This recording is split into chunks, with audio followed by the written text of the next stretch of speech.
The autumn sun cast long shadows across the Richmond auction block as Thomas Whitmore adjusted his gold pocket watch. October 15th, 1859 would be remembered as the day everything changed, though he couldn't know it then. The wealthy plantation owner had attended dozens of these auctions, his keen eye always spotting the strongest backs and most capable hands for his sprawling Virginia estate. But today felt different. An unsettling quiet had fallen over the crowd of buyers, their usual boisterous bidding replaced by nervous whispers. Thomas noticed how they clustered together, avoiding eye contact with the auctioneer, who stood beside a lone figure on the platform. She was perhaps 30 years old, with skin the color of rich mahogany and eyes that seemed to hold secrets older than the Republic itself. Her name, the auctioneer announced with visible discomfort, was Seraphina. She stood perfectly still, her gaze fixed on some distant point beyond the crowd, as if she existed in a world entirely separate from the degrading spectacle surrounding her. What struck Thomas most was the silence. No bids, no calls. Even the most ruthless slave traders, men who would bid on anyone capable of labor, remained conspicuously quiet. Their faces bore expressions of unease, some crossing themselves when they thought no one was looking. The auctioneer's voice cracked as he lowered the starting price again and again. Still, no response from the crowd. Thomas felt a chill run down his spine as Seraphina's eyes slowly turned toward him, meeting his gaze with an intensity that made his breath catch. In that moment, he made a decision that would seal his fate forever. Thomas raised his hand, his voice cutting through the oppressive silence like a blade. The crowd turned toward him with expressions of shock and something approaching pity. Whispers rippled through the assembly, but he couldn't make out the words over the thundering of his own heartbeat. The auctioneer's relief was palpable as he quickly brought down his gavel, eager to conclude what had clearly been an uncomfortable ordeal. Thomas approached the platform to complete the transaction, noting how other buyers gave him a wide berth, their eyes filled with a mixture of fear and sympathy. As he handed over the payment, the auctioneer leaned close, his breath reeking of whiskey and desperation. The man's words were barely audible, but Thomas caught fragments that made his blood run cold. Something about previous owners, about unexplained deaths, about a darkness that followed wherever she went. Thomas dismissed such talk as superstitious nonsense, the kind of folklore that uneducated men used to explain away coincidence and misfortune. He was a rational man, a successful businessman who had built his wealth through careful calculation and shrewd investments. He had no patience for ghost stories and old wives' tales. Yet as he led Seraphina toward his carriage, he couldn't shake the feeling that every eye in the crowd was watching him with the morbid fascination of spectators at an execution. The woman walked beside him with an eerie grace, her footsteps making no sound on the dusty ground. When they reached his carriage, she turned to look back at the auction block one final time. Thomas followed her gaze and felt his confidence waver. The other slaves who had been sold that day were being loaded into wagons with rough efficiency, but the space where Seraphina had stood remained empty, as if even the ground itself wanted to forget what had transpired there. The ride back to Whitmore Plantation stretched longer than usual, though Thomas couldn't determine if time itself had slowed or if his perception had been altered by the day's strange events. Seraphina sat across from him in the carriage, her posture perfect, her hands folded in her lap with an elegance that seemed out of place given her circumstances. She hadn't spoken a single word since leaving the auction block, but her presence filled the confined space with an almost tangible energy. Thomas found himself studying her face, searching for clues about the mystery that surrounded her. Her features were refined, aristocratic even, suggesting a heritage that transcended the brutal realities of her current situation. The countryside rolled past in autumn splendor, But Thomas barely noticed the familiar landscape. His mind kept returning to the auction, to the inexplicable behavior of the other buyers, to the auctioneer's cryptic warnings. He had built his fortune on taking calculated risks, but something about this purchase felt different, reckless, in a way that defied his usual careful nature. As they approached the plantation gates, Seraphina spoke for the first time, her voice carrying a musical quality that seemed to resonate in his bones. She asked about the land, about its history, about the people who had worked it before her arrival. Her questions were intelligent, probing, as if she were gathering information for some purpose he couldn't fathom. Thomas answered automatically, describing the plantation's 200-year history, the generations of his family who had built it into one of Virginia's most prosperous estates. But with each word, he felt as though he were revealing more than he intended, as if she were drawing secrets from him without his conscious consent. When the carriage finally stopped before the main house, Seraphina stepped down with fluid grace and stood perfectly still, her eyes surveying the grand columns and sprawling grounds with an expression that might have been satisfaction. Hook 1. That first night, Thomas Whitmore woke to the sound of his prize stallion screaming in agony, a sound no horse should ever make, echoing across the plantation like a harbinger of horrors to come. He bolted from his bed, grabbing his rifle and rushing toward the stables, his bare feet slapping against the cold wooden floors. The screaming had stopped by the time he reached the barn, replaced by a silence so complete it seemed to press against his eardrums like a physical weight. Inside the stable, he found his prized Arabian lying motionless in its stall, its eyes wide with terror, even in death. There were no visible wounds, no signs of struggle or disease. The magnificent animal that had cost him more than most men earned in a year had simply died, its heart apparently stopped by pure fear.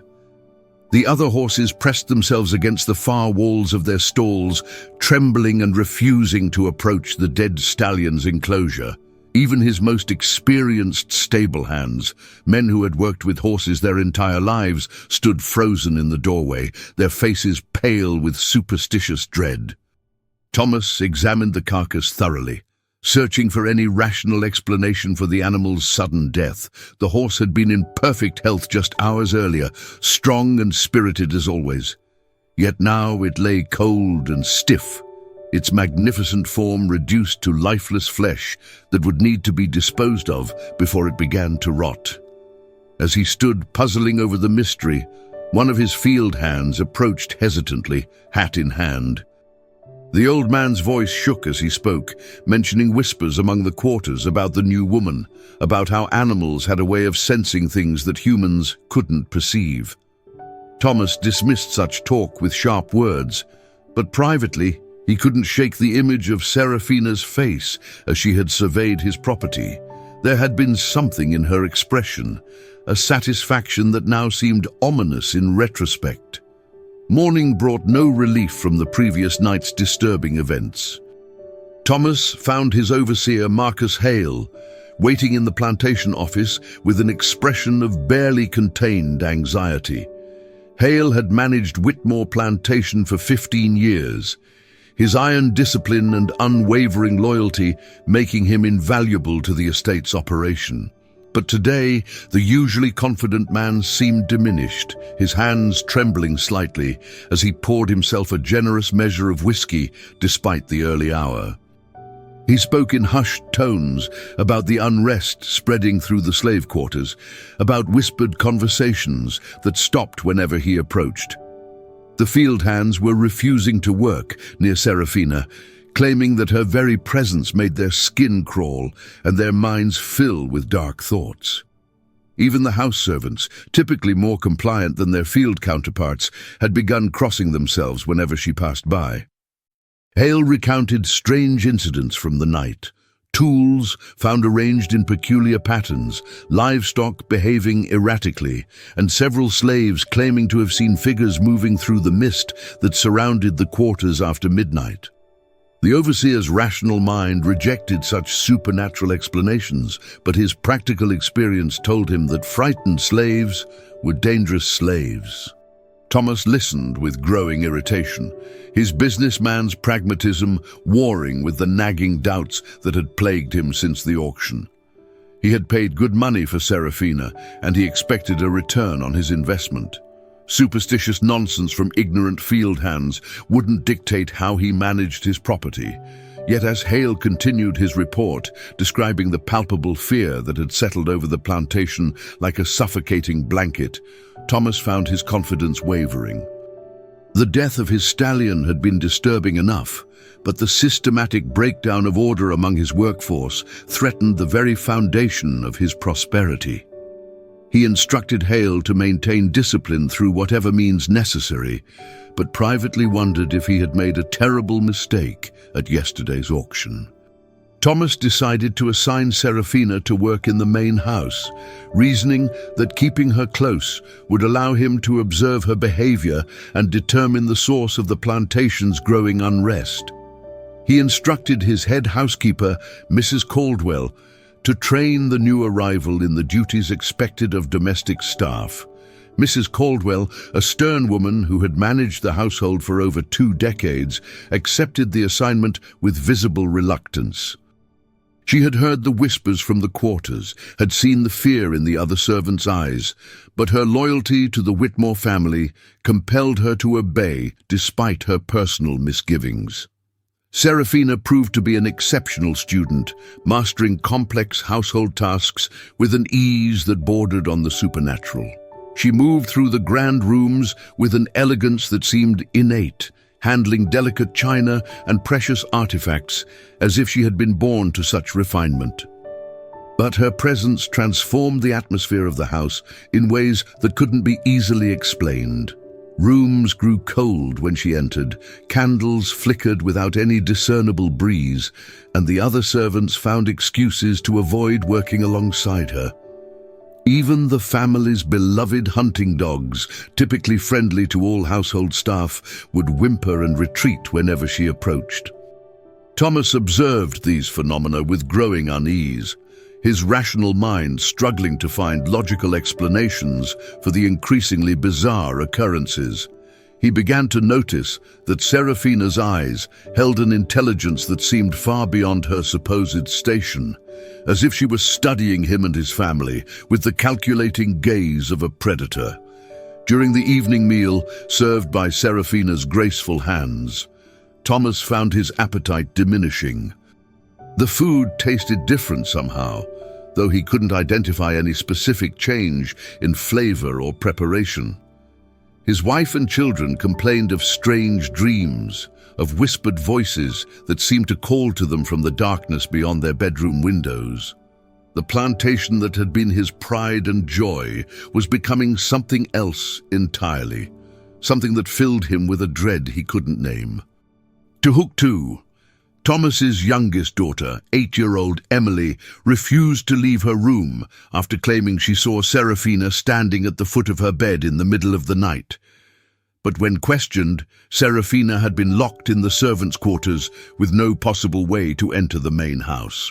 The child's terror was absolute and inexplicable, her small body shaking with a fear so profound that no amount of parental comfort could ease her distress.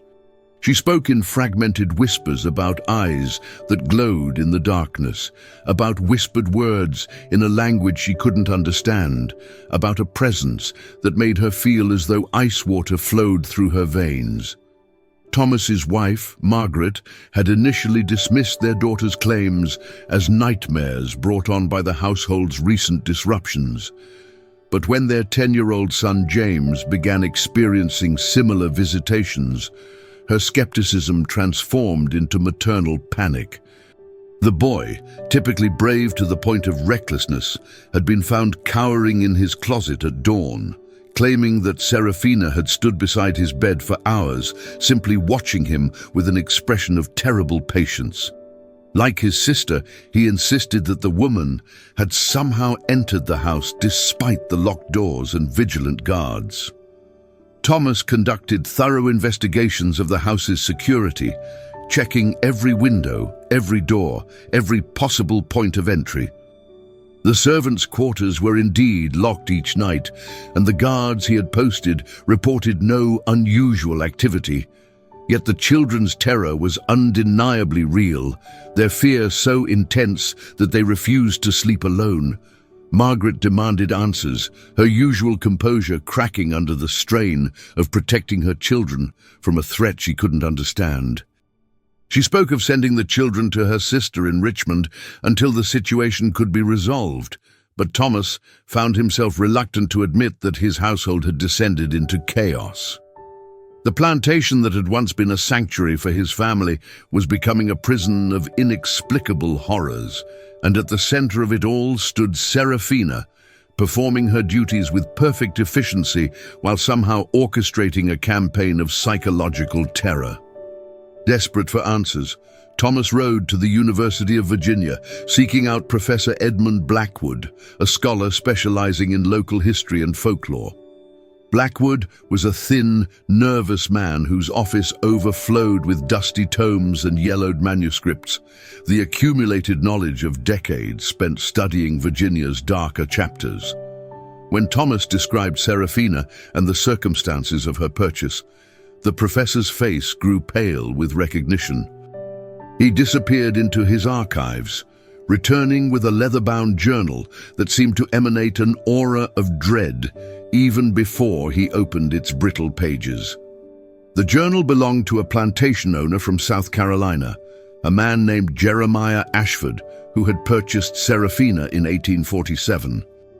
Ashford's entries began with typical business notations, but gradually devolved into increasingly frantic accounts of inexplicable deaths, failed crops, and a growing conviction that he had brought a curse upon his land.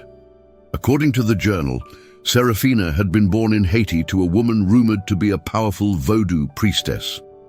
She had been sold into slavery as a child, but had somehow retained knowledge of ancient practices that allowed her to influence the world around her in ways that defied rational explanation.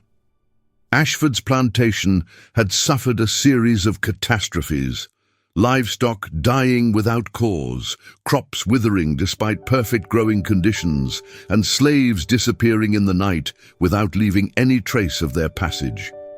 The final entry, written in a shaking hand, described Ashford's decision to sell Seraphina before she could complete whatever dark purpose had brought her to his land. Professor Blackwood produced additional documents, records of subsequent owners who had purchased Seraphina over the years. Each had experienced similar patterns of misfortune, and each had eventually sold her or died under mysterious circumstances. The pattern was clear. Seraphina was not merely a slave, but an instrument of vengeance, methodically destroying those who dared to claim ownership over her.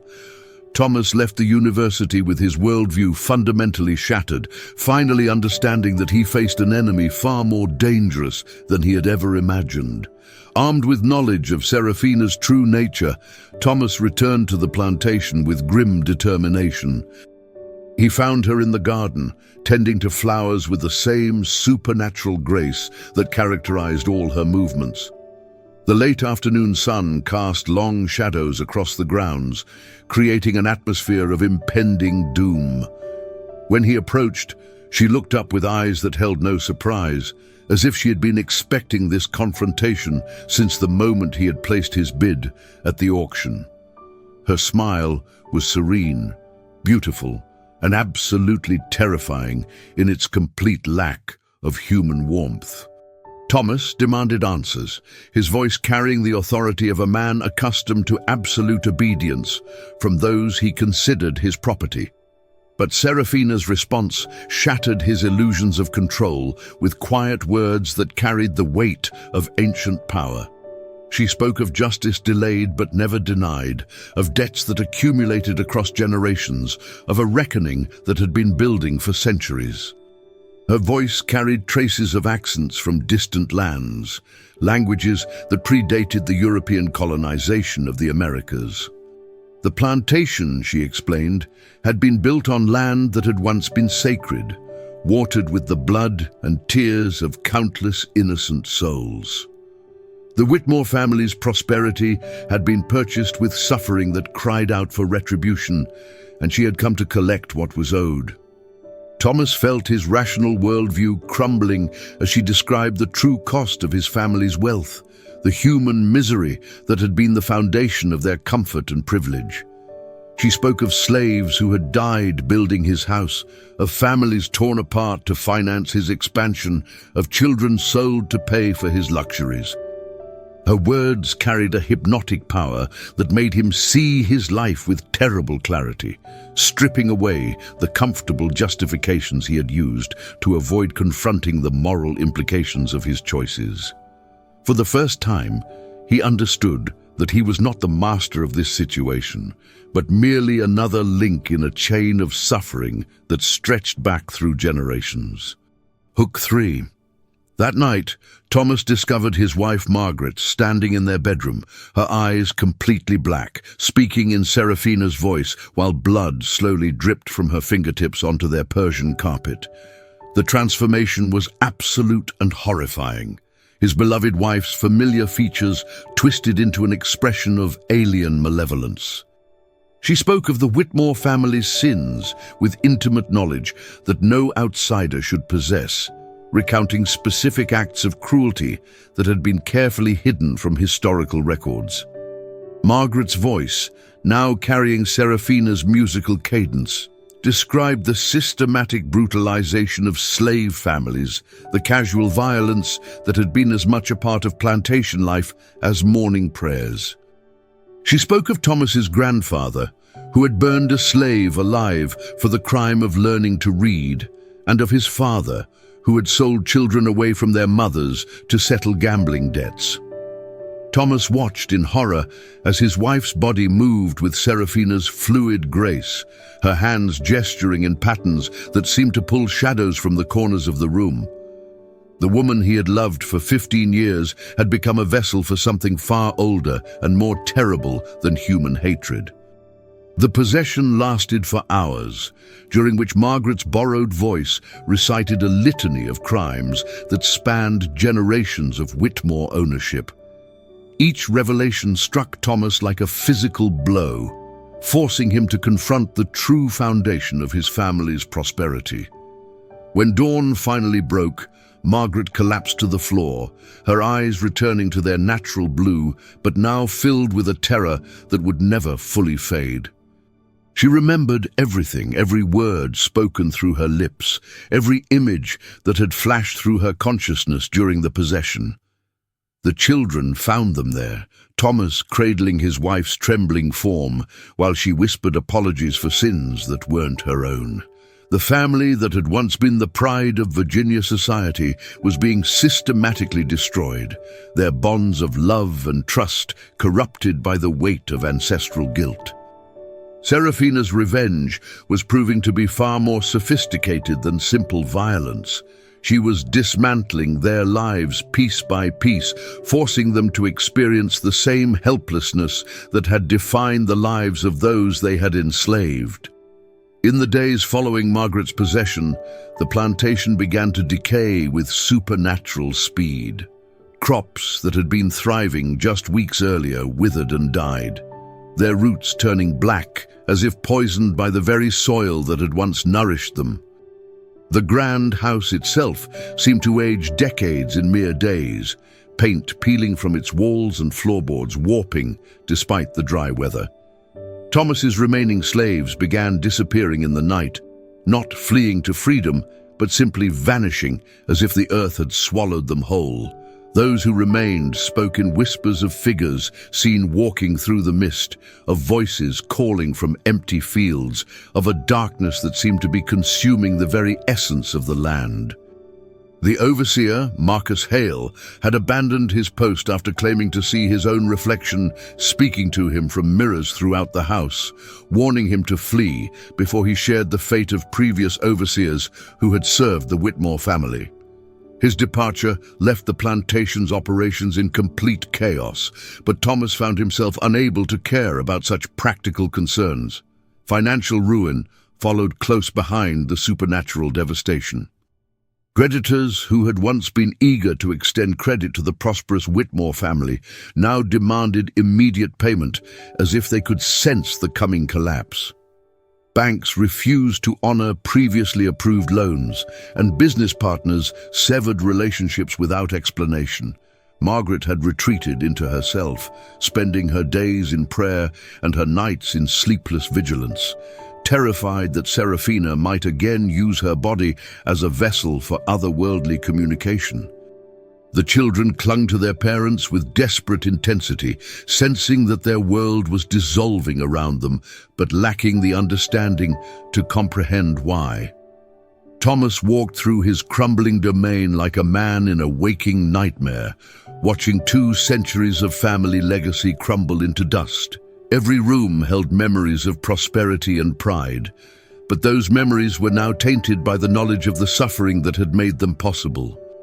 Seraphina continued her duties with perfect efficiency, maintaining her facade of servitude, even as she orchestrated the systematic destruction of everything the Whitmore family held dear.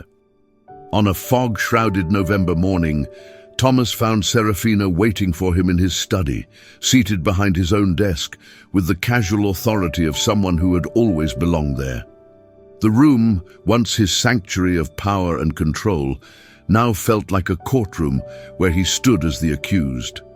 She spoke without preamble, her voice carrying the weight of absolute judgment as she revealed the final truth about her presence at Whitmore Plantation. She was not merely an instrument of vengeance, but a guardian spirit, bound by ancient oaths to ensure that the debts of the past were paid in full. The auction where Thomas had purchased her had been orchestrated, she explained, a carefully planned trap designed to bring her to the one plantation that had escaped justice for too long.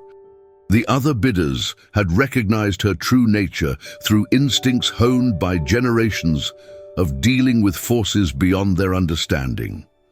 Thomas listened in growing horror as she described the network of spirits and practitioners who had guided her path across the South, moving from plantation to plantation like an avenging angel.